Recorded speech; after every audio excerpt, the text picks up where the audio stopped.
Apenas 2 dias após o casamento, minha sogra demitiu nossa empregada doméstica. Você está demitida. A partir de agora, minha nora será a empregada daqui. Eu fui direto para a casa da minha mãe.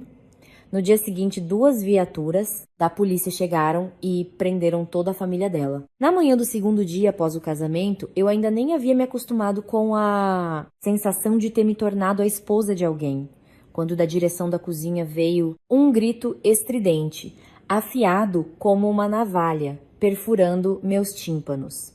Eu tinha acabado de trocar meu vestido de noiva, que ainda cheirava perfume, e vestia roupas confortáveis, com a intenção de descer para ajudar, quando ouvi claramente cada palavra da minha sogra. Lourdes, você está demitida. A partir de agora, minha nora está aqui. Para que continuar pagando gente de fora? Fiquei paralisada no meio da escada. A sensação naquele momento foi muito estranha, como se alguém tivesse acabado de derramar um balde de água de gelo da minha cabeça aos pés. Ontem havia apenas palavras doces, mãos dadas na frente dos parentes. Frases como esta casa agora tem uma nova filha, mas em apenas uma noite o tom mudou completamente. Não havia mais calor, muito menos a voz de mamãe falando com sua nova nora. Desci os degraus lentamente e vi Dona Lourdes abraçando sua velha bolsa de pano encurralada no canto da parede.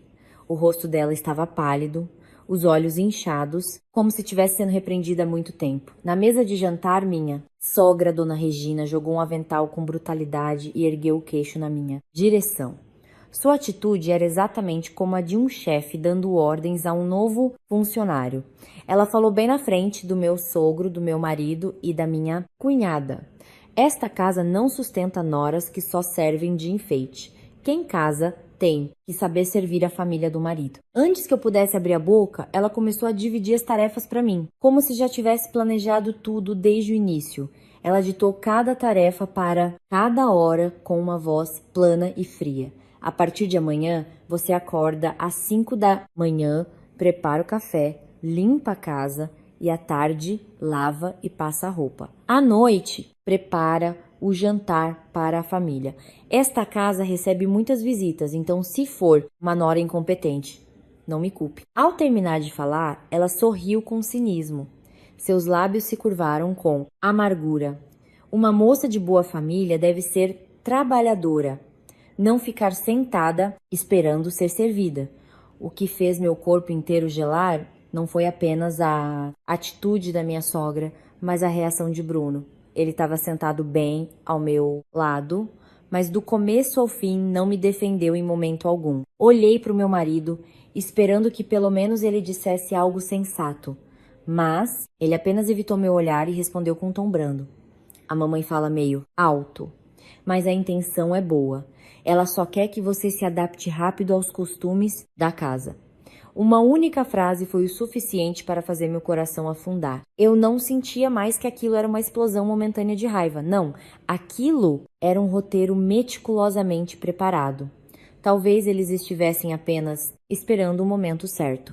Quando os convidados da festa fossem embora, quando a cerimônia acabasse, quando eu entrasse oficialmente naquela casa como nora, só então eles arrancariam todas as máscaras. Respirei fundo e perguntei de forma lenta e muito clara: então nesta casa eu sou nora ou substituta da empregada? Ao ouvir isso, minha sogra deu um sorriso assustador. Um sorriso de dar arrepios. Ela colocou as mãos na cintura, me mediu da cabeça aos pés e respondeu com naturalidade: qual a diferença? Uma boa nora deve saber trabalhar melhor que a empregada. Já te damos comida, moradia e o status de nora de uma família de prestígio. O que mais você quer? A sala inteira ficou em silêncio por alguns segundos. Não por choque, mas porque todos sabiam que aquela frase havia passado dos limites. Mas o estranho é que ninguém ali sentiu a necessidade de intervir. Meu sogro, seu Roberto, tomava seu café com uma expressão fria como gelo. Bruno olhava para o celular, fingindo não ouvir. E a irmã dele, Rafaela, estava de pé ao lado da mãe, de braços cruzados, sorrindo. Nossa, Camila, não seja tão exagerada. Toda a família é assim. Aqui, não. Tem essa história de nora recém-casada virar rainha. Olhei para o rosto satisfeito dela e de repente percebi que estava sendo testada. Eles queriam ver até onde ia minha paciência, até onde eu seria capaz de abaixar a cabeça. Queriam me quebrar desde o segundo dia para que eu nunca mais conseguisse erguê-la. Minha sogra se aproximou, pegou o avental e o empurrou contra o meu peito. O movimento foi tão bruto que o fecho do avental arranhou minha mão.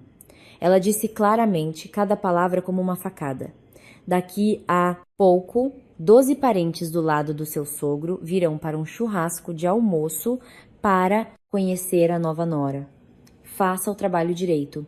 Não envergonhe esta família. Olhei para o avental em minhas mãos.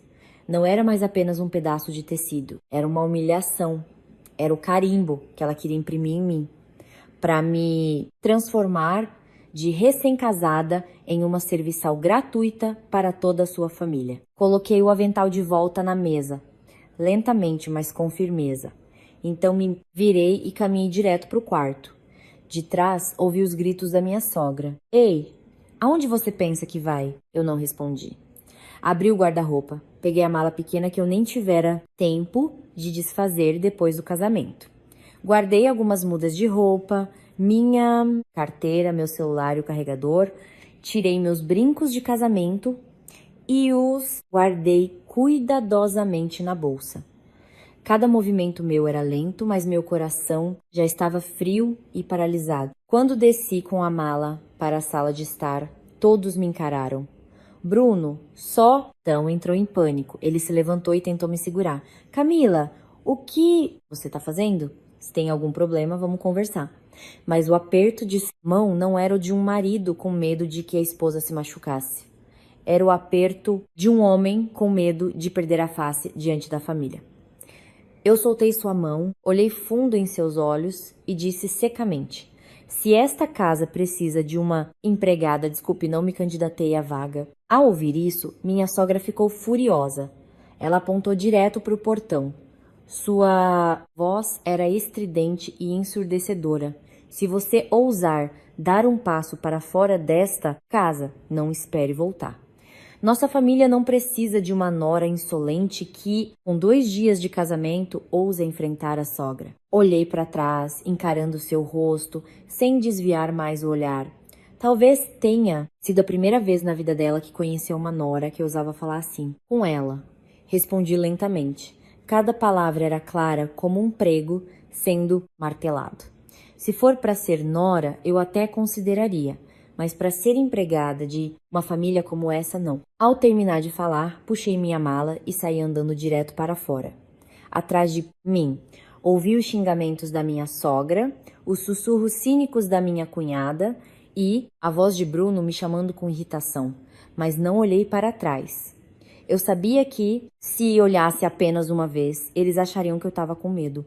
E eu não podia me permitir perder logo no primeiro passo. Na manhã seguinte, enquanto a família do meu marido ainda fervilhava de raiva, achando que eu era uma rebelde ingrata, 2 viaturas da Polícia Civil pararam bem em frente ao portão deles. Eu também estava lá, de pé, ao lado da dona Lourdes e de um investigador.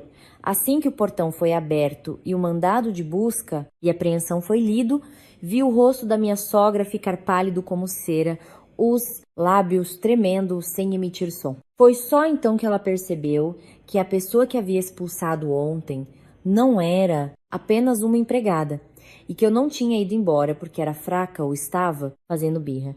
Eu saí daquela casa porque já sabia demais. Ver as viaturas paradas em frente à casa dos meus sogros.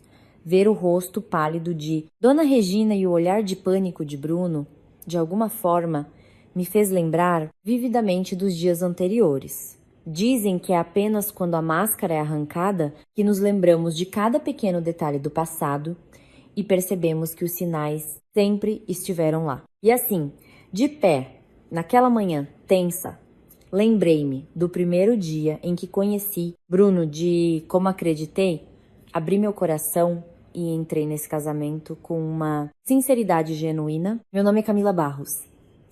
Trabalho no departamento jurídico de uma grande empresa de distribuição de bens de consumo em São Paulo.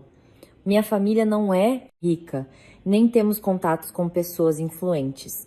Mas, desde pequena, minha mãe sempre me ensinou uma coisa: viva com honestidade. Nunca deixe que ninguém aponte o dedo na sua cara e diga que você não é correta.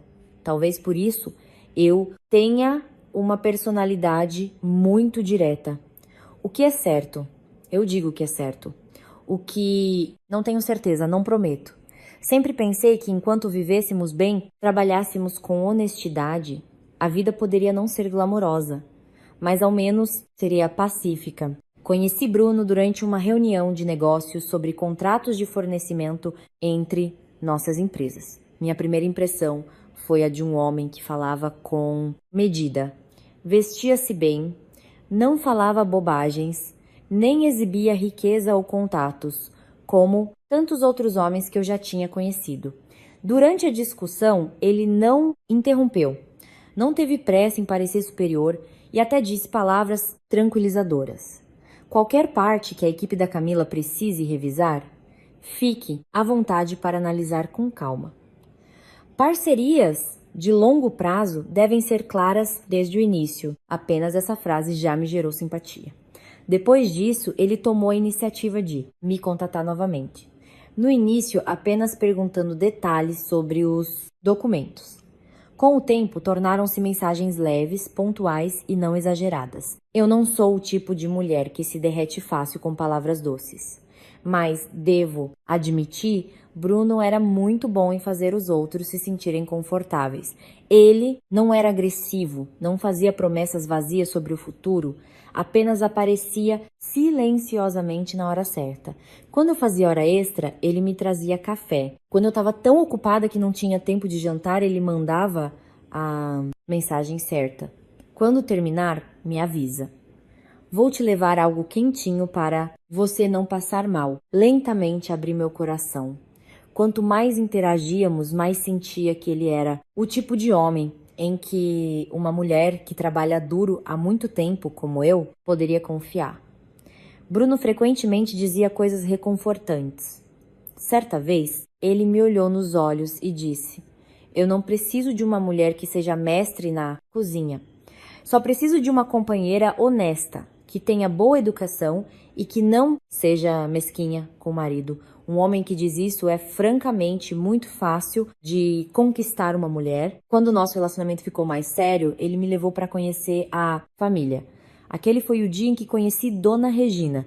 Se avaliasse apenas pela aparência, talvez ninguém imaginasse que ela seria a mulher que mais tarde esfregaria um avental no meu peito. Ela vestia roupas elegantes, seu sorriso e sua fala eram muito doces. Assim que entrei, ela pegou minha mão e me fez sentar ao seu lado. Sinta-se em casa, minha filha. Eu só quero que você seja feliz com o Bruno. De resto, esta família não tem muitas regras. A maneira como ela sorria, a forma como servia comida para mim, até mesmo a maneira como disse ao marido que nossa futura nora tem um olhar tão sereno. Tudo isso me fez pensar por um momento que eu era realmente sortuda. Meu sogro, seu Roberto, era mais calado. Não era exageradamente amigável, mas também não era frio. Ele apenas observava. De vez em quando perguntava uma ou duas coisas sobre meu trabalho e minha família. O olhar dele me fazia sentir que eu estava sendo avaliada minuciosamente.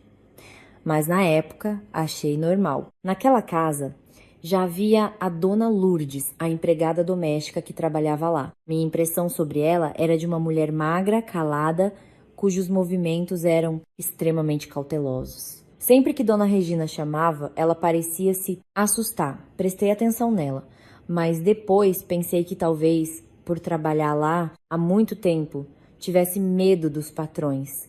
Naquela época eu não sabia que aquele olhar cabisbaixo não era por timidez, mas porque ela tinha visto coisas demais que não ousava contar. Depois de algumas visitas, minha futura sogra começou a sugerir sutilmente que morássemos com eles após o casamento. Ela dizia de forma tão suave que parecia razoável. Recém-casados, se forem morar sozinhos logo, a casa fica muito vazia. Fiquem aqui por um tempo para a casa ficar cheia, enquanto aprendem a rotina da família. Depois vocês pensam em se mudar. Bruno também apoiava a mãe. Ele me disse com ternura.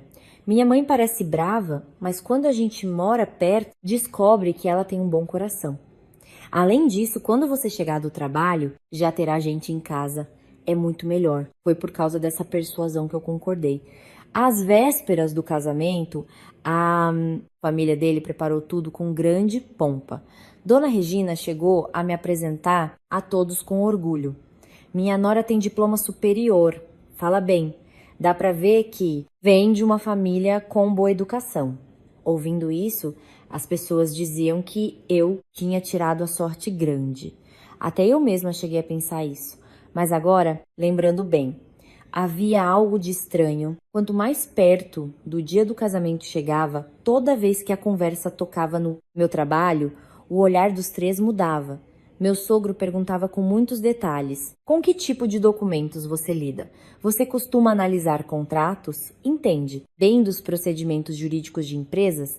A minha sogra entrava na conversa como se não quisesse nada. Uma moça inteligente assim deve ler esses papéis burocráticos muito rápido, né?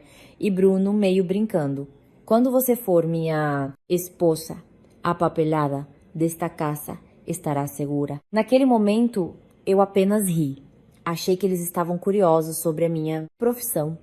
Nunca imaginei que aquele interesse fazia parte de um cálculo que já haviam preparado para mim desde o início. E eu entrei naquele casamento com uma convicção simples.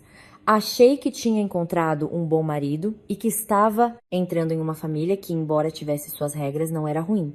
Pensei que desde que eu fosse sincera, mais cedo ou mais tarde, seria tratada bem. Eu acreditei tanto. E talvez por confiar demais, quando aquela fina camada de tinta brilhante descascou. Só então percebi que por trás dela não havia apenas algumas pequenas rachaduras, mas sim uma casa podre desde os alicerces. Quanto mais eu relembro, mais percebo que o que aconteceu na manhã do segundo dia de casamento não foi, na verdade, uma mudança repentina de atitude. Foi apenas o resultado mais claro de muitos sinais que já haviam surgido silenciosamente antes, pequenos, mas venenosos, e que quanto mais se pensa, mais causam calafrios. Quando ainda estávamos na fase de namoro, eu muitas vezes tentava me acalmar. Pensava que talvez eu estivesse sendo muito sensível, mas agora percebo que a intuição feminina raramente falha. Após algumas visitas à casa de Bruno, comecei a notar que a mãe dele tinha uma forma estranha de falar. Ela não brigava diretamente ou demonstrava antipatia aberta. Muitas vezes escolhia falar de um jeito que parecia brincadeira ou um teste, mas cada frase era cheia de espinhos. Certa vez, durante um jantar com parentes, ela virou para mim e perguntou, sorrindo: uma moça com faculdade assim com certeza não sabe lavar arroz ou limpar os legumes direito, né? A mesa toda riu, como se fosse uma piada leve. Eu também dei um sorriso amarelo, mas meu coração gelou. Em outra ocasião, quando conversei com Bruno sobre meu desejo de continuar trabalhando após o casamento, Dona Regina, que estava descascando frutas por perto, cortou a conversa na hora. O valor de uma mulher se mede na cozinha, não pelo diploma. O clima mudou instantaneamente.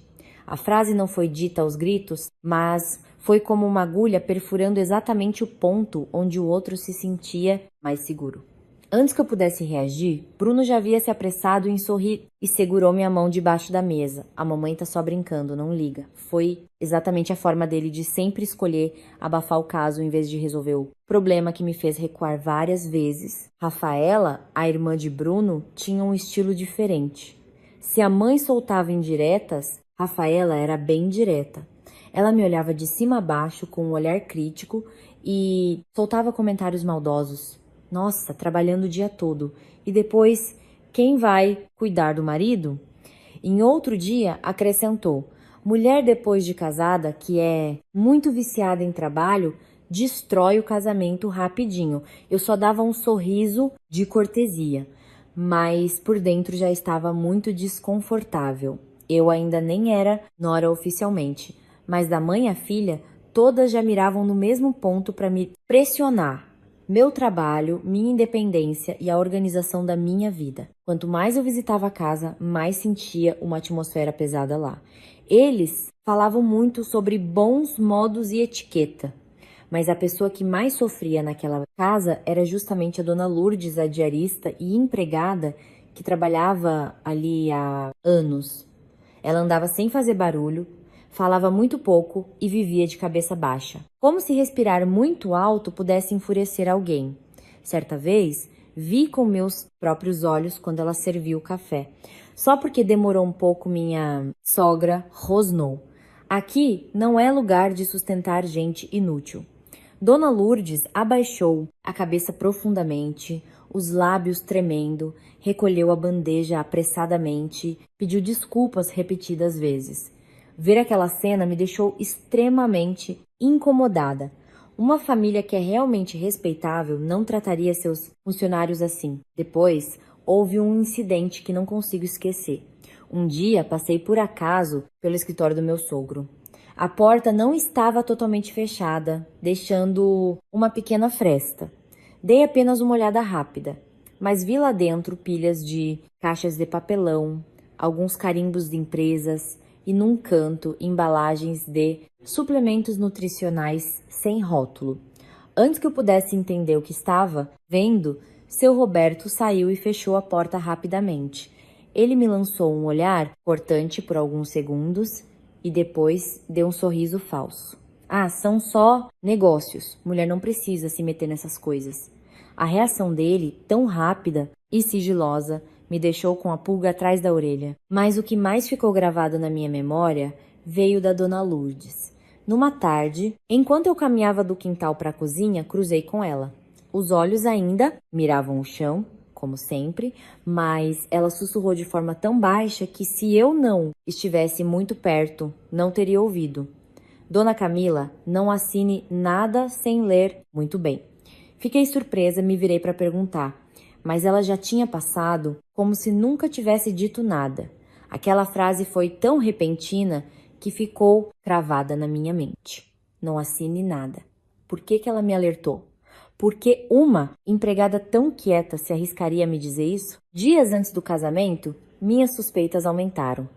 Naquele dia, minha sogra me chamou na sala e me entregou uma pilha de papéis, dizendo que eram apenas documentos de cartório e alguns trâmites administrativos para depois do casamento. Ela falava rápido, me apressando para assinar logo, porque estava muito ocupada com os preparativos da festa.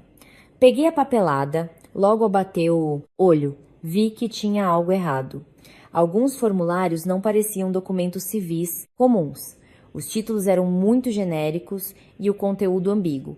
Fechei a pasta, imediatamente, sorri e devolvi. Vou levar para casa para ler com calma, tá bom? Dona Regina, ainda me lembro vividamente daquele momento. O sorriso sumiu do rosto dela. Foi só um instante, mas eu vi claramente.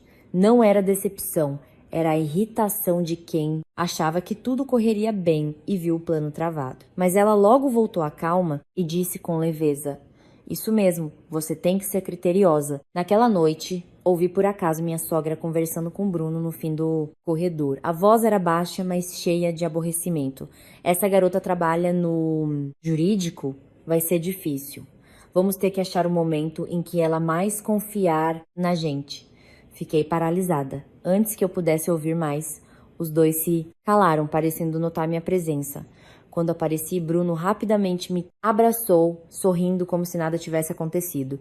E ainda disse que a mãe só estava estressada com os preparativos do casamento. Eu sorri junto, mas desde aquele momento começou um aperto inexplicável no meu peito. Não o suficiente para eu cancelar o casamento, mas o suficiente para me deixar alerta. Eles não queriam apenas que eu fosse nora, queriam que eu caísse sob o controle deles. Obediente, sem fazer muitas perguntas, sem suspeitas. O que eu sentia vagamente antes do casamento tornou-se real logo depois. Já não, era apenas um pressentimento. Eram atitudes, palavras e trocas de olhares entre eles. E quanto mais eu via, mais entendia que a imagem de família distinta não passava de uma camada de verniz, por trás havia controle, cálculo e um segredo que eles tentavam esconder a qualquer custo. O casamento mal havia acabado. Os convidados nem tinham ido embora direito. Minha sogra já estava sentada no meio da sala, juntando todos os envelopes de dinheiro em real, joias e os melhores presentes na sua frente. Ela abria cada pacote, contava cada maço de real, organizava as caixas de joias e dizia, como se fosse a coisa mais natural do mundo: deixa que a mãe guarda, jovem com muito dinheiro na mão acaba fazendo bobagem. Antes que eu pudesse reagir, Bruno concordou. Isso deixa a mãe guardar. Depois a gente vê isso. A palavra depois soou simples, mas eu não gostei. O dinheiro e os presentes de casamento eram nossos. Se íamos conversar sobre isso, tinha que ser claro e não confiscado daquele jeito. Vi a pilha de envelopes na mesa, as mãos ágeis da minha sogra e meu coração se apertou. Mas, como ainda havia convidados, escolhi ficar calada. Agora sei que foi o primeiro teste deles para ver o quão fácil eu seria de ser controlada. A noite deveria ser nossa noite de núpcias. Mas quase às 23 bateram na porta do quarto. A minha sogra estava lá fora. A voz não era alta, mas cheia de autoridade. Amanhã cedo, acorde mais cedo. Ainda tem parentes aqui, tem que descer para cumprimentar. Prepare o café. Nora recém-casada não acorda tarde, senão vão dizer que você não tem berço. Ela ainda encontrou tempo para ditar regras fúteis, mas insuportáveis. Na manhã seguinte, mal desci e já fui mandada para a cozinha ajudar a dona Lourdes. Antes que eu pudesse beber um copo d'água, a sogra estava ao meu lado, apontando isso e aquilo, vigiando cada movimento meu, como se esperasse um erro. Cortei os legumes um pouco mais grossos? Ela criticou. Enchi a xícara de café, quase até a borda, ela franziu a testa. Estamos casando um filho, não trazendo uma princesa para ser servida. Essa frase fez meu rosto queimar. Não pelo trabalho em si, mas pela maneira como ela me humilhava propositalmente na frente de todos. E o que mais me doeu, Bruno viu tudo. Ele passava de um lado para o outro, ouvia as alfinetadas da mãe. Via como eu era tratada e não dava um pio. Uma vez, ele só sussurrou: tenha paciência esses dias, deixa a mamãe feliz. Olhei para ele e de repente senti frio. Um marido que realmente ama a esposa ao menos mostraria que a entende, mas ele escolheu ser plateia. Perto do almoço, meu sogro me chamou na sala. Ele estava sentado lá com uma pilha grossa de pastas. Dá uma olhada nesses papéis para mim, ele disse. São só declarações internas. Assina logo para adiantar. Você é da área jurídica, é mais seguro quando a própria família cuida disso. Peguei a pasta. Após ler apenas algumas páginas, percebi que algo estava muito errado. Não eram declarações internas comuns, mas documentos ligados a entidades empresariais, distribuição de produtos e responsabilidade legal. Parei imediatamente. Levantei a cabeça, mantendo a voz o mais calma possível. Eu não posso assinar documentos de uma empresa sem ler tudo minuciosamente, muito menos apenas por cortesia. Assim que terminei de falar, a expressão do meu sogro e da minha sogra mudou. Seu Roberto colocou a xícara na mesa com força. Dona Regina deu um sorriso cínico. Mal virou Nora e já está desconfiada como um estranho. Eu sabia que havia tocado em algo que eles não admitiam que fosse rejeitado. À noite, a situação piorou. Ao passar pelo quintal, ouvi uma pequena comoção. Espiei e vi minha sogra agarrando o braço de Dona Lourdes, arrastando-a para o quarto de despensa. O que você andou falando para ela? Ela sibilava. Dona Lourdes tremia, sem conseguir responder. Meu sogro estava perto, calado, sem intervir. Eu dei um passo à frente. Aconteceu alguma coisa, Dona Regina? Imediatamente a atitude deles mudou. A sogra soltou o braço da empregada. Nada. Não, ela foi desastrada e quebrou umas coisas. Mas eu vi claramente a marca vermelha no braço da Lourdes. Sabia que não era um simples acidente. Essa casa tinha um segredo e a Dona Lourdes sabia dele. Mais tarde, quando abri minha bolsa, fiquei em choque. O zíper de um dos bolsos estava em um lugar diferente. Meus documentos não estavam tão arrumados quanto os deixei. Sou muito detalhista. Sei quando alguém mexe nas minhas coisas. Ao levantar a cabeça, vi Bruno parado na porta. Achei que você estivesse precisando de alguma coisa e fui procurar, disse ele rapidamente. A desculpa era forçada demais. Não fiz mais perguntas, mas na minha cabeça tudo começava a se conectar. Das pastas espessas, o interrogatório com a Lourdes, até minha bolsa sendo revirada, tudo apontava para uma única coisa. Eles não queriam apenas que eu fosse submissa. Queriam controlar tudo o que era meu. Eu entrei naquela casa com um vestido de noiva e confiança. Mas em um único dia, já sentia uma atmosfera tão diferente. Tensa, falsa, cheia de segredos. E mais importante, eles tinham muito medo de que eu soubesse demais. Naquele momento, não imaginava que tudo que testemunhei era só o começo. O verdadeiro soco no estômago estava me esperando na manhã do segundo dia. Na manhã do segundo dia de casada, acordei quando lá fora ainda estava escuro. Lá de baixo já se ouvia o som de pratos batendo.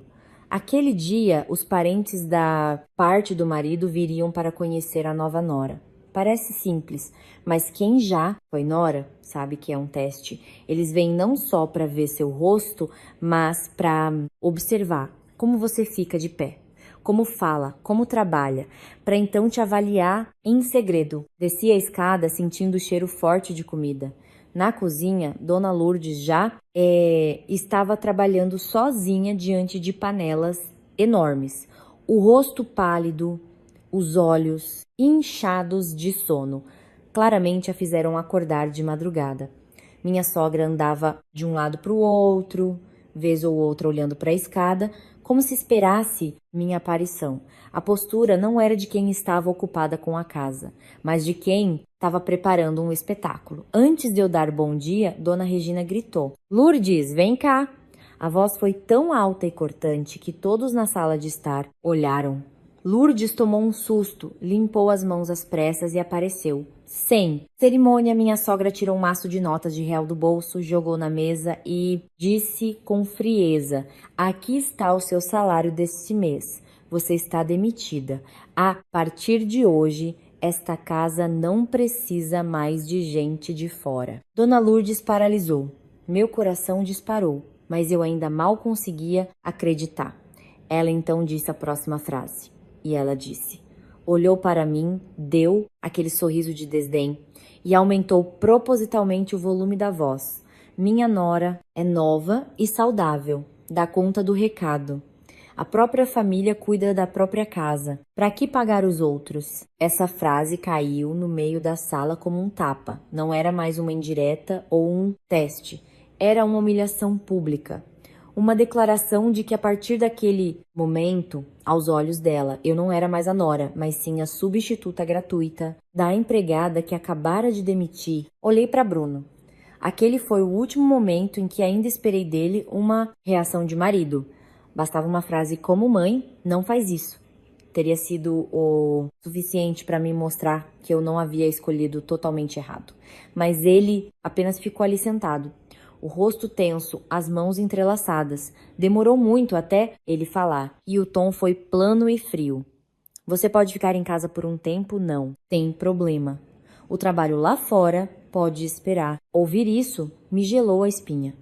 Descobri que a ideia não era só da minha sogra. Isso já estava arquitetado. Eles não queriam apenas me prender na cozinha. Queriam cortar minha conexão com o meu trabalho, com a minha própria vida, com tudo que me mantinha sã. Queriam me trancafiar nessa casa, submissa, dependente, para que quando precisassem, eu assinasse qualquer coisa que me empurrassem. Olhei direto nos olhos da minha sogra e perguntei bem devagar: por que a Lourdes tem que ser demitida exatamente agora? Dona Regina riu. Uma risada aguda e perversa, porque esta casa não sustenta duas empregadas. E então apontou o dedo direto no meu rosto. Número 1. Você aprende a ser uma nora decente. Número 2. Pega suas coisas e cai fora daqui. Uma única frase bastou. Toda a minha paciência virou pó. Fiquei parada em silêncio. Olhei ao redor, aquela casa que eu habitava há apenas 2 dias, mas que já estava entupida de intrigas. Foi nesse exato momento, quando todos estavam focados em mim, que Dona Lourdes se abaixou. Fingiu pegar um pano de prato que caiu perto da minha mala. Ao levantar, ela se moveu muito rápido. Sua mão trêmula enfiou um pequeno objeto rígido no bolso lateral da minha mala. Antes que eu visse direito, ela sussurrou de forma quase imperceptível: Dona, Camila, vai embora. Não fique aqui. Aí dentro tá o que eles mais têm medo. Fiquei paralisada por um segundo, mas esse segundo foi suficiente. Todas as peças do quebra-cabeça na minha cabeça se encaixaram de vez. O interrogatório de Lourdes, a pilha de contratos ambíguos, minha bolsa revirada, o olhar do meu sogro, o silêncio calculista de Bruno. A demissão de Lourdes hoje não era para cortar gastos. Eles estavam calando uma testemunha e me prendendo ali, me forçando a parar de trabalhar, não para me fazer de serviçal. Queriam me quebrar, me tornar submissa para usarem meu nome, para me fazerem assinar, assumir a culpa e servir de bode expiatório. Talvez por eu ter ficado em silêncio muito tempo. Minha sogra achou que eu estava ficando com medo. Gritou ainda mais alto: Sua família não deve ter te ensinado bons modos. É por isso que chega aqui e não sabe se colocar no seu lugar. Eu podia suportar ofensas a mim mesma. Mas quando envolviam meus pais, não. Ninguém tinha o direito de insultar quem me criou. Só porque não aceitei virar escrava. Puxei a mala para o centro da sala. As rodinhas rangeram no chão de mármore. Tirei minha aliança de casamento e a coloquei sobre a mesa de vidro na frente de todos. O som do anel batendo no vidro foi baixo, mas a sala toda emudeceu. Olhei fundo para minha sogra, depois para Bruno. Uma nora precisa ser respeitada. Uma empregada precisa ser paga. Essa família quer humilhar e ao mesmo tempo não quer pagar. Eu não sou serva de vocês. A família toda paralisou. Ninguém esperava que uma noiva recém-casada tivesse a coragem de falar daquele jeito. A sogra abriu a boca, rugindo: Você tem coragem de... Não dei mais bola. Puxei a mala e fui caminhando até o portão. Bruno finalmente avançou. Não para pedir desculpas, mas para me segurar, com a voz baixa e ameaçadora. Se você sair agora, vai transformar isso num escândalo. Olhei para ele. Só 2 dias atrás eu achava que esse cara era meu porto seguro. Mas, olhando naqueles olhos agora, a única coisa que vejo é o cálculo e a irritação de ver o plano ir por água abaixo. Respondi secamente: não. O escândalo e o grande problema é a família de vocês. E vocês não vão conseguir esconder isso por muito mais tempo. Soltei o braço dele, dei as costas e saí sem olhar para trás. Chegando à casa da minha mãe, num bairro bem mais simples de São Paulo, tranquei-me no quarto. Minhas mãos tremiam, mas minha mente estava estranhamente lúcida. Abri o zíper lateral da mala e peguei o que a Dona Lourdes havia deixado, um pequeno pendrive preto. Pluguei no notebook e fiquei imóvel de frente para a tela. Ali dentro havia vídeos mostrando a reembalagem de suplementos alimentares de procedência duvidosa, fotos de planilhas de caixa, 2, cópias digitalizadas de documentos com a assinatura do meu sogro e contratos onde a responsabilidade jurídica estava propositalmente repassada para terceiros. Abri cada arquivo e senti um calafrio na espinha. Eu não estava exagerando. Aquele casamento, desde o princípio, nunca foi honesto. Fiquei muito tempo parada e depois dei uma risada seca. Não porque fosse engraçado, mas de amargura. Há 2 dias eu estava de vestido de noiva, acreditando que construiria uma família. E agora, olhando para aquele espaço em branco no campo de responsabilidade legal dos contratos, percebi que o lugar que eles guardaram, para mim, não era no seio da família, mas no banco dos réus. Não surtei, não chorei, nem voltei para a casa deles, feito uma louca perdendo a razão. Minha mãe estava na porta do quarto, cheia de preocupação, mas eu só disse: Mãe, deixa que eu vou ligar pro tio Hélio. Tio Hélio é o irmão mais novo da minha mãe e trabalha há anos como inspetor na Polícia Civil. Eu sabia que se eu ligasse chorando de raiva, ele poderia minimizar. Então, quando ele atendeu, mantive minha voz o mais calma possível. Tio, eu não estou ligando para pedir favor de família. Eu tenho provas, mas preciso de ajuda para seguir o procedimento correto. O outro lado da linha ficou mudo por alguns instantes. Ouvi ele suspirar e então disse rapidamente, com a voz pesada: se você tem certeza, não dê o passo em falso. Abre o computador e manda um print da lista dos arquivos primeiro para mim. Só essa frase me fez saber que ele compreendeu a gravidade. Quase 1 hora depois, ele estacionou na frente da minha casa. Sem viatura, sem uniforme, apenas com uma velha pasta de couro e uma expressão severa. Ele não perguntou como me trataram, nem por que meu casamento acabou em 2 dias. Puxou a cadeira, sentou do meu lado, colocou os óculos e disse: abre um por um. Eu obedeci. Nós dois revisamos cada clipe, cada foto, cada contrato, cada dado.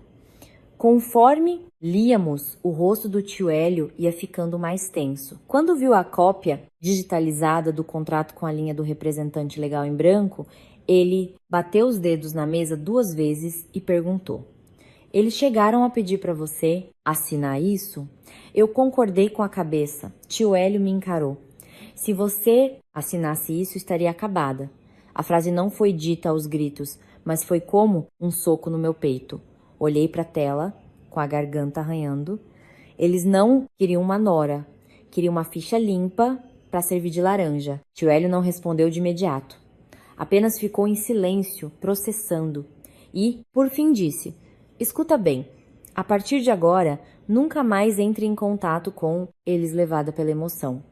Não provoque, não ameace e não deixe eles saberem o quanto você tem de provas. Mas a vida não segue exatamente o plano. Perto da meia-noite, meu celular começou a tocar sem parar. Era da dona Regina, depois Rafaela, depois até o telefone fixo da casa deles. As ligações vinham em cascata, desesperadas, provando o pânico deles. Fiquei olhando a tela acender e meu coração gelou. Pessoas inocentes não entram em pânico assim. Eu não atendi. Depois de dezenas de chamadas não atendidas, mandei só uma mensagem curta de WhatsApp. Parem de ligar. Eu já sei de tudo. A mensagem mal tinha sido entregue e 5 minutos depois, Bruno ligou. Olhei o nome dele na tela. Não havia mais nenhuma faísca no meu coração. Só a certeza de que eu precisava escutar o que ele diria com a máscara já no chão. Eu atendi, sem sequer dizer alô. A voz dele veio do outro lado. Zero suavidade. Que brincadeira é essa? Que pendrive foi esse que você levou? Eu ri com cinismo. Mesmo agora, a primeira preocupação dele não era se eu estava bem. Era o pendrive. Respondi secamente. Você devia perguntar para sua mãe. Do que ela tem mais medo, de mim ou da polícia? Houve silêncio na linha. Ouvi claramente o som dele rangendo os dentes e então ele abaixou a voz, fria e ameaçadora. Não passe dos limites. Você não sabe quem é a minha família. Encostei na cadeira. Meus olhos ainda grudados na tela do notebook. Minha voz estava muito tranquila. Eu já sei. O suficiente para não voltar a ser empregada e o suficiente para não virar o testa de ferro de vocês. Bruno hesitou. Apenas a respiração dele soava pesada. Por fim, soltou uma frase que me fez entender tudo. Se você fizer isso, não vai ter caminho de volta. Eu sorri levemente. Quem não tem caminho de volta não sou eu. E desliguei. O tio Hélio, sentado à minha frente, não me elogiou nem me repreendeu. Só disse: a partir de agora, tire da cabeça essa visão de que ele é seu marido. Considere-o apenas mais uma peça do inquérito. Ao ouvir aquilo, engoli em seco. Não porque eu ainda o amasse, mas porque dói. Dói quando encaramos uma verdade que, uma vez vista, nos impede de voltar a ser inocentes como antes. Na manhã seguinte, acompanhei meu tio à delegacia para registrar a queixa inicial, seguindo todos os procedimentos legais. Não fiz escândalo, não chorei, contando minhas mágoas. Sentei, abri o notebook e entreguei todas as provas originais. Árvore de diretórios, horários de modificação, fontes, tudo intocado. O escrivão verificou por muito tempo. fez perguntas pertinentes e redigiu o boletim de ocorrência com precisão. Desde aquele instante, eu sabia que a guerra havia começado. Não era briga de família, era caso de polícia. Antes de ir para casa, tio Hélio parou, me olhou sério e disse: a partir de agora, você não é mais a parte envolvida em briga passional. Você é testemunha e informante. Não deixe seus sentimentos atrapalharem. Eu assenti, mas no meu íntimo, uma pergunta ecoava. Qual era o papel real de Bruno em tudo aquilo? Era apenas um filho covarde arrastado pelos pais? Ou sabia de tudo e só atuava no papel de marido exemplar? Saí da delegacia. O céu de São Paulo estava limpo, mas meu peito estava frio. Sabia que as coisas não parariam ali. A família dele não cruzaria os braços vendo uma nora de 2 dias destruir o império que levaram tanto tempo para montar. Achei que com o BO registrado, a família recuaria por um tempo, ao menos para sondar o que eu tinha. Eu estava errada. Em uma única noite, a estratégia deles mudou. Nada de telefonemas pedindo desculpas. Escolheram a via mais suja, típica da verdadeira índole deles. Me difamar para que eu entrasse em pânico e recuasse. Aquela manhã, minha mãe estava na cozinha quando o telefone fixo tocou. Ouvi a voz aguda da dona Regina. Você ensinou muito bem a sua filha, não é? A ponto de, com 2 dias de casada, ela querer destruir a vida do marido. A voz estava carregada do tom arrogante e opressor de sempre. Minha mãe não era mulher de barraco, mas não era fraca. Pousou a faca, enxugou a mão no pano de prato e pegou o telefone, respondendo com extrema tranquilidade. Minha filha não destrói a vida de ninguém. Ela só não compactua com bandidagem. O outro lado ficou mudo e Dona Regina deu uma gargalhada sinistra. Vamos ver quanto tempo ela aguenta. E bateu o telefone. Minha mãe virou para mim e sussurrou. Eles começaram a mostrar as garras. À tarde, Bruno apareceu na porta de casa. Não avisou, nem chegou com postura de marido tentando se reconciliar. A roupa estava alinhada, mas o rosto mostrava a tensão de quem estava encurralado e lutando pela própria pele. Assim que saí ao portão, foi direto, apaga tudo. Eu vou agir como se nada tivesse acontecido. Olhei para ele. Meu peito parecia oco. Naquele momento crítico, ele só queria proteger as provas. Desci um degrau e perguntei calmamente. Se eu tivesse assinado aqueles papéis e algum dia desse problema com a justiça, você assumiria a culpa no meu lugar? Bruno travou. O vento soprava as folhas na calçada, mas ele não se moveu, não emitiu um som. O silêncio dele foi a resposta mais clara de todas. Ele nunca planejou me proteger. Desde o primeiro dia, eu era o escudo. Tirei a aliança do bolso e coloquei na mão dele. Você não precisava de uma esposa. Precisava de alguém que assinasse. Ele apertou a aliança tão forte que os nós dos dedos ficaram brancos. Cerrou o maxilar e rosnou. Não me obrigue a agir. Fui incisiva. Quem me obrigou foi a sua família. Ele ficou ali alguns segundos, depois deu as costas e foi embora. Passos pesados. Vendo-o partir, percebi que ele não passava de parte do inquérito agora. Pensei que essa já fosse a pior atitude, mas à noite desceram mais o nível. Uma colega do meu escritório me mandou prints de grupos de WhatsApp. O sangue fugiu do meu rosto. Fotos do meu casamento expostas, meu nome e local de trabalho, acompanhadas de fake news nojentas. Diziam que eu dei o golpe, que queria extorquir dinheiro da família e que agora estava inventando calúnias para chantagear. Alguém chegou a comentar. Por ela ser advogada, armou tudo direitinho para ferrar o marido rico. A garganta fechou. Queriam inverter os papéis e me fazer virar a vilã na opinião pública. Menos de 10 minutos depois, uma mensagem da Rafaela achou que ia ganhar da nossa família toda sendo uma... Zé, ninguém recém-chegada vai sonhando. Eu respondi apenas, eu não luto contra vocês. Eu deixo a justiça agir. Sabia que gente como a Rafaela gosta do desespero. Não dei a ela o que queria. Tarde da noite, tio Hélio me ligou. A reação começou. Se chegaram na difamação e coação, o próximo passo é a queima de arquivo. Eles vão destruir as evidências restantes.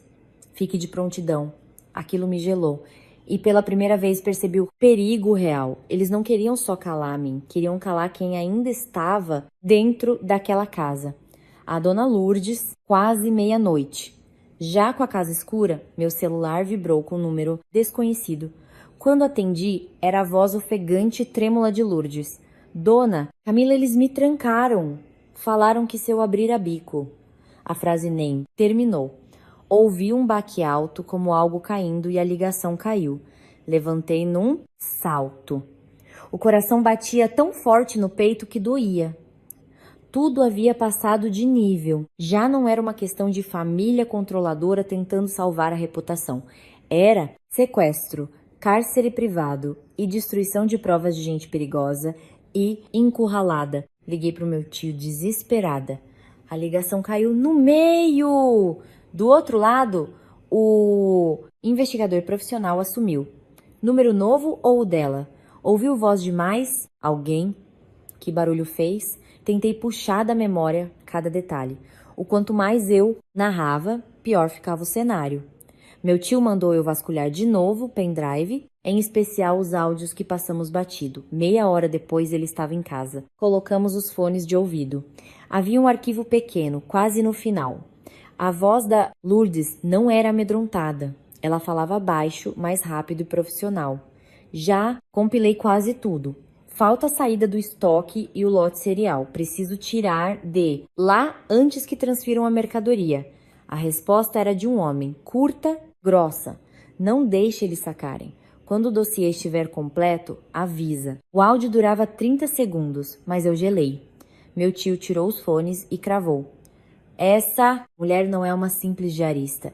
Muito provavelmente é uma informante ou infiltrada numa investigação paralela. O queixo caiu. Então não fui só eu que percebi as sujeiras. Havia alguém de dentro, recolhendo pacientemente notas, ficais, carimbos e áudios, aguardando o dia da batida. Lembrei do que ela disse ao me dar o pendrive. Aí dentro está o que eles mais temem. Ela não estava apenas com medo de vingança, ela estava arriscando a vida. Na mesma noite, meu tio Hélio acionou os plantonistas, comunicando a situação emergencial e solicitou a antecipação de um mandado de busca e apreensão. Mas a burocracia cobra seu preço. Um telefonema caído não gera batida instantânea sem lastro. Enquanto isso, o relógio corria contra Lourdes. Peguei a chave do meu carro. Eu vou pra lá. Nem que seja pra ficar de tocaia na rua. Meu tio cortou na hora. Você só vai atrapalhar e, de quebra, pode virar a segunda refém. Fiquei quieta. Meu celular não parava de vibrar. Eram mensagens do Bruno. Não, se mete mais. A coisa não é tão simples quanto você acha. Se você forçando a barra, ninguém vai sair ileso. Olhei a tela. Pela primeira vez não vi só ameaça, mas o pânico de um homem perdendo o controle do castelo de cartas. Eu respondi. Eu sei que não é simples. Se fosse, vocês não esconderiam. Depois disso, silêncio. Eles estavam em polvorosa. Às 3 da manhã, o celular do meu tio tocou. Ele foi para a sala atender. Quando voltou, o rosto mudara. Tem movimentação. Estão transferindo a carga do galpão para os fundos agora de madrugada. Se a carga sumir, a materialidade evapora. Se a mercadoria sumisse e a Lourdes continuasse isolada, o pendrive poderia ser contestado como montagem por bons advogados. Olhei para o meu tio. Ainda dá tempo. Tio, ele pegou o casaco, tem que dar, o ambiente ficou eletrizante. Perto do amanhecer, ele me encarou. Vem comigo. Não perguntei. Vesti o casaco, botei o pendrive no bolso e entramos no carro descaracterizado. As ruas vazias de São Paulo pareciam um borrão pela janela. Minha cabeça só rodava em torno de uma ideia. Ou tudo acabava esta noite, ou eles escapariam para sempre. Quando dobramos na rua do bairro de luxo dos meus ex-sogros, o céu começava a clarear. A atmosfera pálida da madrugada tornava aquela rua antes imponente, agora fantasmagórica. Uma segunda viatura, pesada, estacionou atrás de nós. A porta abriu e o barulho dos coturnos tocando o asfalto soou firme e decisivo.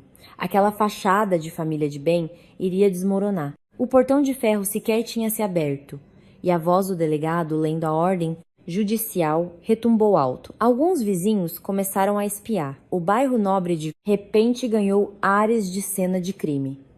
A primeira pessoa a sair foi Dona Regina. Com um hobby de seda chique e cabelo preso de qualquer jeito, ela tentava manter o queixo empinado. Ao ver os policiais, soltou a frase de praxe: "Vocês estão no endereço errado." Mas os olhos dela correram, passaram por cima do ombro do meu tio e caíram em mim, parada ali atrás. Numa fração de segundo, eu vi a alma dela sair do corpo. Os lábios se retorceram, os olhos arregalaram, como se estivesse despencando num abismo. Seu Roberto veio atrás, ainda frio e arrogante. Bateu o pé na porta. A polícia não entra na casa das pessoas sem provas. O delegado não alterou a voz. Só viemos porque as provas existem. Vi a postura impecável do seu Roberto dar uma tremida. Pela primeira vez aquele homem teve medo. Os policiais entraram, varrendo o local. Em questão de minutos, chegaram ao galpão anexo, disfarçado de despensa de luxo. Caixotes foram arrastados, rótulos frios apreendidos, caixas 2 desmascaradas e cadernos de contabilidade apreendidos. Com cada nova caixa saindo, o rosto da Dona Regina ficava mais cinza. Rafaela rompeu pelo pátio como uma louca, cabelos bagunçados e o rosto desfigurado pelo medo, mas com a língua felina de sempre. Quando me viu, começou a berrar, esbravejando: "Você destruiu minha casa. Você é um câncer, acabou com a nossa família." A gritaria dela parecia tão ridícula quanto assustadora diante de tantos policiais. Encarei firme, sem elevar o tom. Falei seca: "Não fui eu. Vocês fizeram isso sozinhos." Rafaela ia pular no meu pescoço, mas foi imobilizada. Quando as pessoas se veem no fundo do poço, é que viram bichos. Enquanto a bagunça corria lá fora, um barulho forte veio do porão mais afastado da área de serviço. Uma porta sendo esmurrada de dentro. O delegado correu para lá e a equipe acompanhou. O quarto estava trancado por fora com um cadeado reforçado. Alguns segundos depois, ouviram-se os golpes do pé de cabra policial estourando a fechadura. A porta cedeu e Dona Lourdes foi resgatada. As roupas amassadas, os pulsos marcados por cordas, o rosto encovado, mas inteira. Ela tremia compulsivamente. Agora não era só teoria ou fraude empresarial. Havia uma pessoa viva exposta como testemunha cabal das crueldades daquela família. Dona Regina, vendo a Lourdes, perdeu a força nas pernas. Agarrou-se na cadeira da varanda de bambu, balbuciando trêmula: Eu não sei de nada. Isso não é meu." Negar de forma tão estabanada só piorava tudo. Levantei o olhar e vi Bruno. Ele estava de pé, congelado no patamar da escada do segundo andar. Desde a chegada das viaturas, ele não dera um pio. Não havia ameaça nem ar de superioridade. O olhar dele estava cravado no meu, uma mistura de raiva, pânico, desespero e a sensação de ter sido traído. Mas olhando para ele eu já não sentia dor alguma.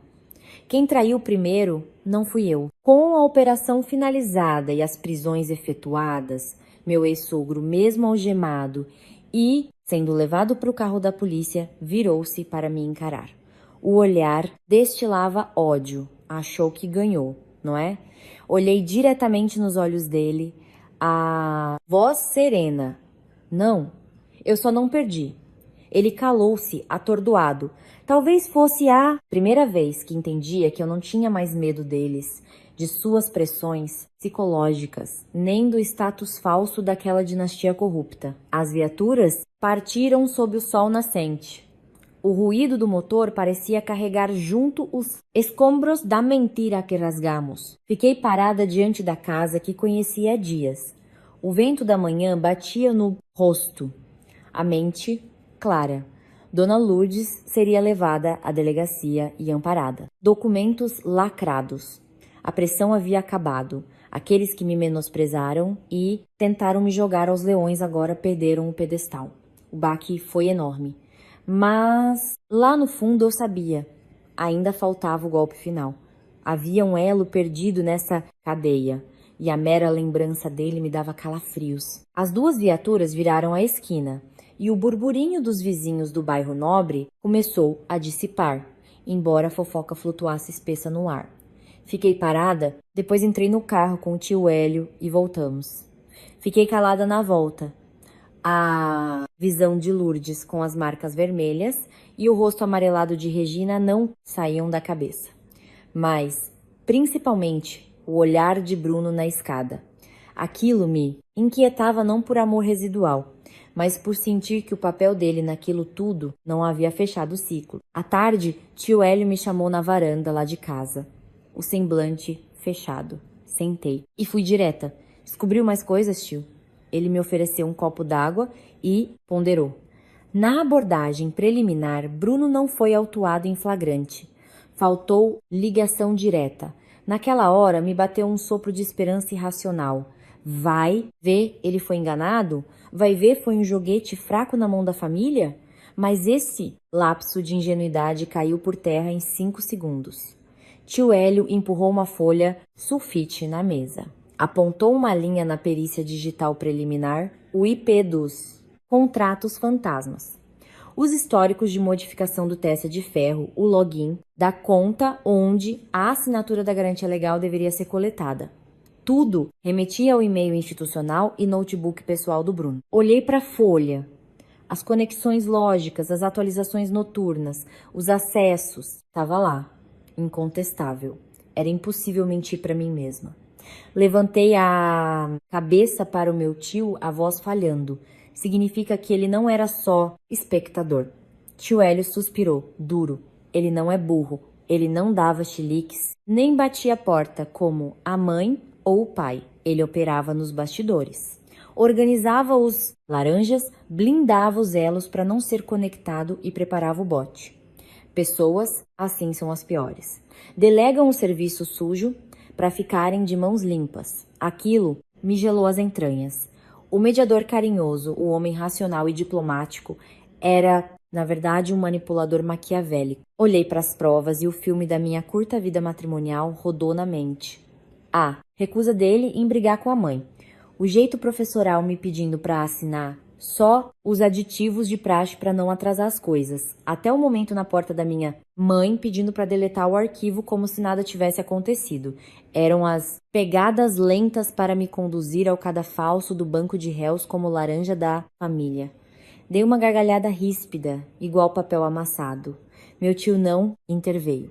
Olhei para frente. Eles não me escolheram pela minha personalidade ou porque combinava com Bruno.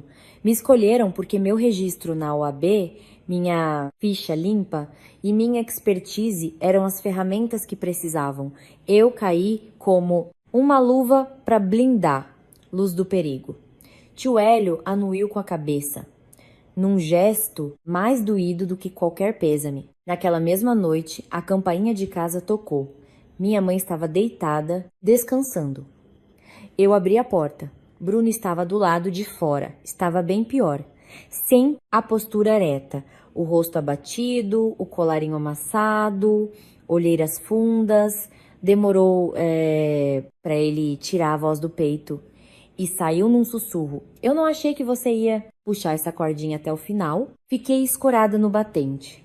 Alguns dias antes, isso iria me quebrar. Hoje não existia mais nada de humano pulsando no meu peito por aquele cara. Encarei os olhos dele e disparei. Não achou? Ou tinha certeza de que escaparia ileso usando o meu diploma? Bruno abaixou o olhar e engoliu em seco. Silêncio denso e ensurdecedor. Não havia álibi moral. Era a confirmação cabal do plano macabro. Avancei no degrau. Perto e, ao mesmo tempo, a quilômetros de distância.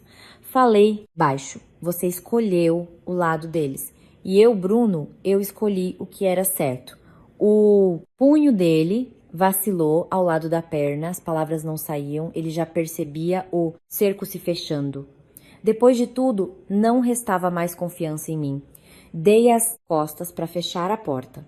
Ele virou e caminhou em direção à rua deserta de São Paulo, levando as ruínas daquela encenação teatral. Fui deitar sem amor, sem ressentimento, sem raiva, só alívio pela lucidez. Eu fugira a tempo de uma armadilha fatal e, melhor, eu desmontei a arapuca antes que ela batesse na minha cara. Achei que depois do encontro noturno, meu coração já tivesse absorvido o luto total daquela relação de mentira.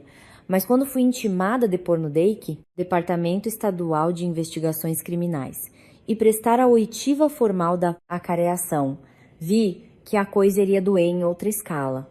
Lá o jogo era no frio do tribunal. O ar-condicionado torava. Numa ponta, as pilhas de inquéritos. Na outra, Dona Regina, seu Roberto e Rafaela. O verniz de alta sociedade derretera. A sogra já não berrava. Os olhos só fuzilavam ódio inerte. O sogro mantinha a casca rígida para não implodir e a cunhada, que antes destilava veneno ostentação, roía as unhas assustada e de cabeça baixa. Quando entrei com minha bolsa simples, Dona Regina saltou as travas. Cínica, ainda tem coragem de olhar na nossa cara. Dias atrás, aquilo feriria hoje? Puxei a cadeira, joguei a bolsa, cruzei as pernas e apontei meu dedo na direção dela. A única pessoa que entrou na minha cara foi você, achando que eu serviria de bucha de canhão para limpar a sua sujeira criminal. A sala calou. Ela arregalou os olhos.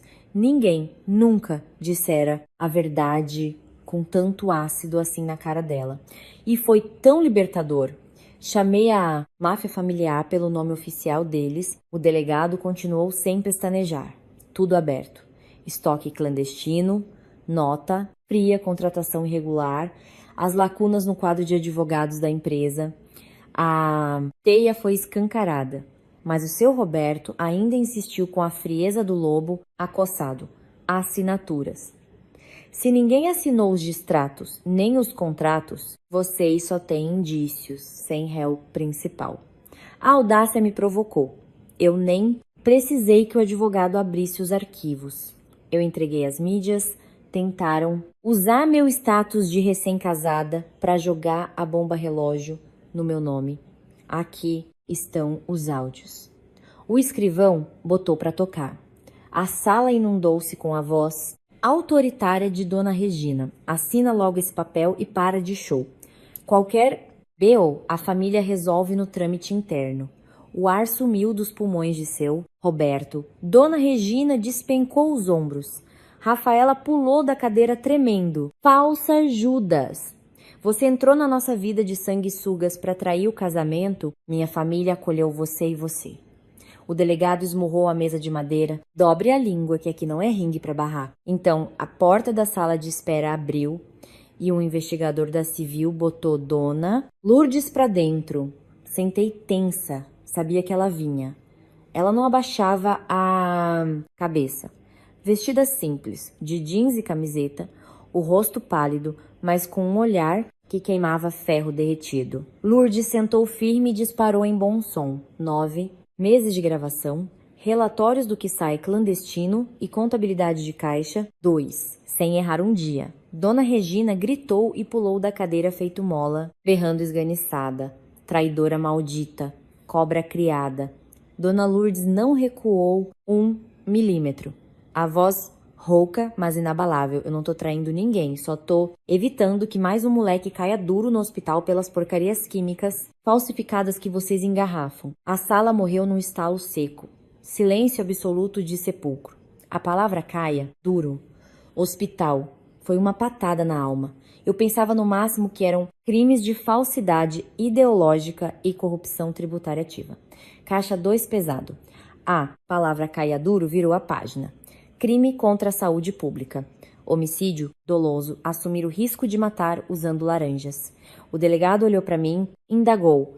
Sabia de mortes causadas pela negligência desses insumos industriais vendidos clandestinamente. Neguei com a cabeça, as mãos encharcadas de suor, gélido, agarrando o braço da cadeira de madeira da delegacia. Se eu tivesse dado meu nome, eu era a responsável técnica daquele massacre químico que a empresa cometera para faturar sem seguir vigilância sanitária e fiscalização da Anvisa. Os depoimentos seguiram horas afins, autuações dadas, flagrante garantido. Saí da delegacia e parei no corredor ofegante.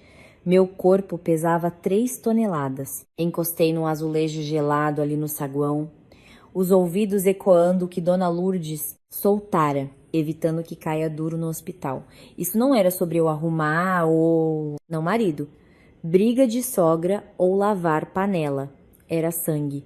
Escutei uma voz lá no fundo. Camila. Era ela, Lourdes.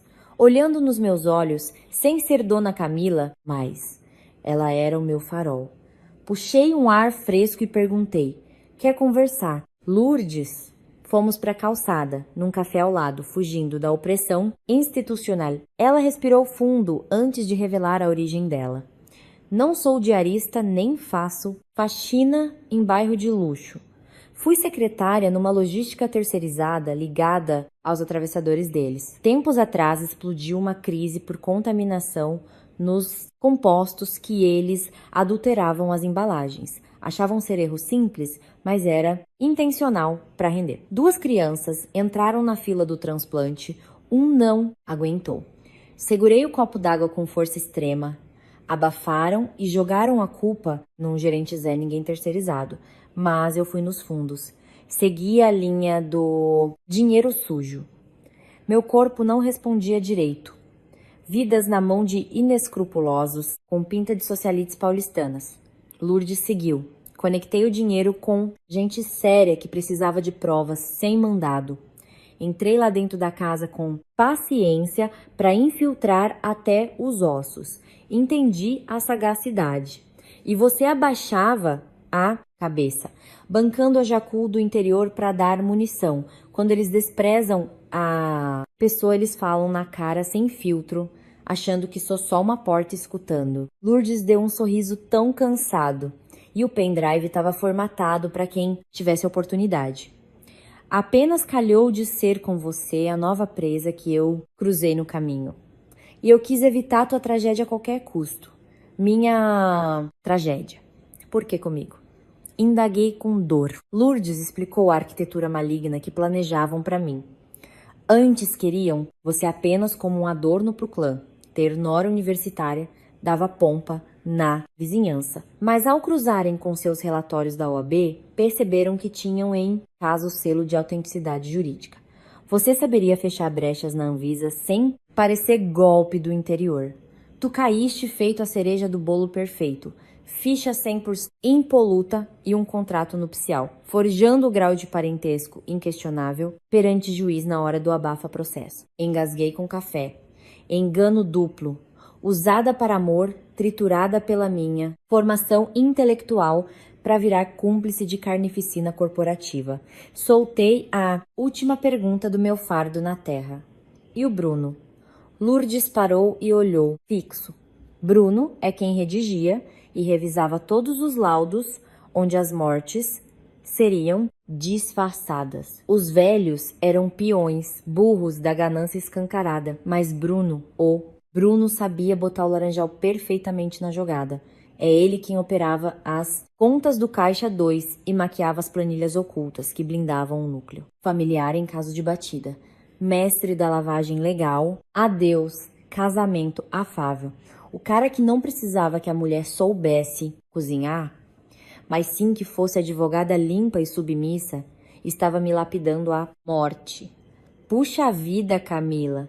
Você tá viva por obra divina, confortou Lourdes. Refleti na hora. O é só um aditivo interno. A família resolve. As pastas pesadas empilhadas pelo sogro. Tudo um moedor de carne esperando a virada de chave do assina aqui. Levantei e saí dali caminhando pela rua arborizada. Naquela tarde fria de São Paulo, minha vida tinha cruzado com a escória da ambição sem limite, paciente e fria como o diabo esperando no semáforo. Eu sobrevivi pela astúcia e coragem de dar um não quando todos queriam meu rebaixamento como serva doméstica, disfarçando minha decapitação social e prisão em regime fechado. A fase derradeira antes do divórcio ocorrer seria o confronto formal contra Bruno na delegacia, para selar a denúncia final sobre autoria intelectual. A intimação chegou, e apesar de todas as verdades deglutidas e comprovadas, sentar na frente do lobo travestido de noivo apaixonado era indigesto e aterrorizante. Fui à sala da civil para a careação direta. Quando o trouxeram algemado e vestindo roupas normais, mas visivelmente arrasado fisicamente, magro com os olhos no limite da estafa nervosa, seu olhar calmo ainda transbordava uma faísca, pífia de controle, tentando segurar a narrativa. Sentei. Puxei todo o ar possível. Sem vacilar, eu questionei ele a seco, sem salamaleques amorosos. Ah, verdade. É só isso. O escrivão do delegado abriu o grosso tomo processual na frente dele. Acessos, com a assinatura de Bruno. IPs roteados pela empresa de TI registrada no nome do marido bom. Edições feitas na nuvem particular do genro querido, onde a falência das adulterações se transformava em responsabilidade legal. Bruno olhou a calhamaço e soltou o fôlego rasgado. Fiz sob comando deles, os superiores. Tinha gente que mentia até a força, ri friamente num tom assustador. Claro, como sempre você recua e fica um passo atrás. O investigador mandou um feixe de novas atas corporativas que idealizou repasse da garantia de controle de qualidade para o núcleo da pessoa física da Camila. O ventilador capenga estalava na delegacia. Ficaram 15 segundos medonhos até ele balbuciar baixo, matando a charada do casamento todo. O projeto todo é meu. O tiro entrou na minha costela, o golpe fulminante na honra. Pela porta entreaberta onde os pais estavam em custódia, ouviu-se o grito desesperador de Dona Regina. Mentiroso, tá assumindo a culpa à toa. O barulho cessou rápido pelos policiais plantonistas. A palavra foi do próprio dono. Bruno, o arquiteto do meu enforcamento legal, fitou-me em colapso completo, admitindo ao seu modo frio. Me baseei de fato em você aceitar e assinar. O arranjo final sumiria no mesmo ato. Essa resposta gelou qualquer neurônio pacífico na minha estrutura. O casamento de Véu e Grinalda foi um instrumento premeditado. Eu nunca passei de um CPF, carimbo com OAB, limpo caindo, perfeitamente na ratoeira de uma sociopatia fria. Puxei a alça da minha bolsa para erguer-me da cadeira. E eu, como sua esposa, para que me casou. A resposta dele varreu com qualquer laço existente no universo de afetos passados, fria, crua e definitiva na hora fatal. Testa de ferro. Laranja perfeita para amparo emergencial. Levantei-me e saí do ambiente. A porta bateu e o amor dele, ou a falácia inteira que criamos disso, jazeu ali, entre inquéritos por falsidade ideológica e homicídio sanitário.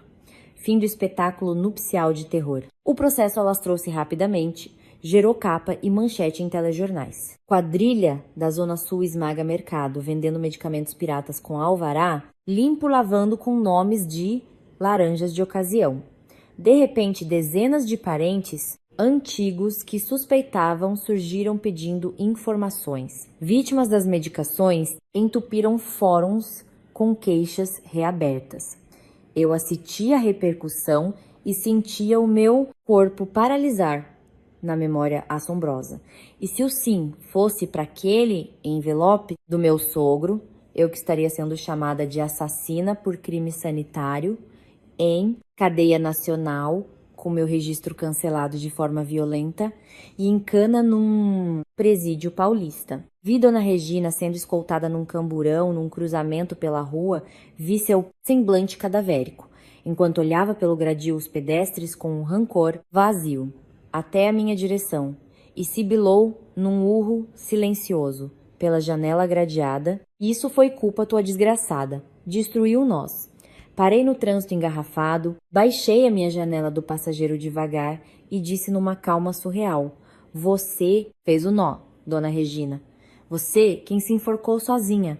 O silêncio tomou o resto e os batedores a levaram para a penitenciária na Grande SP. Dias mais tarde, Dona Lourdes adentrou um programa robusto de testemunha, protegida pelo estrago feito e pelo pânico de ameaças. Humilde ser iluminado por justiça que destruiu os donos do poder paulistano numa jogada limpa e valente.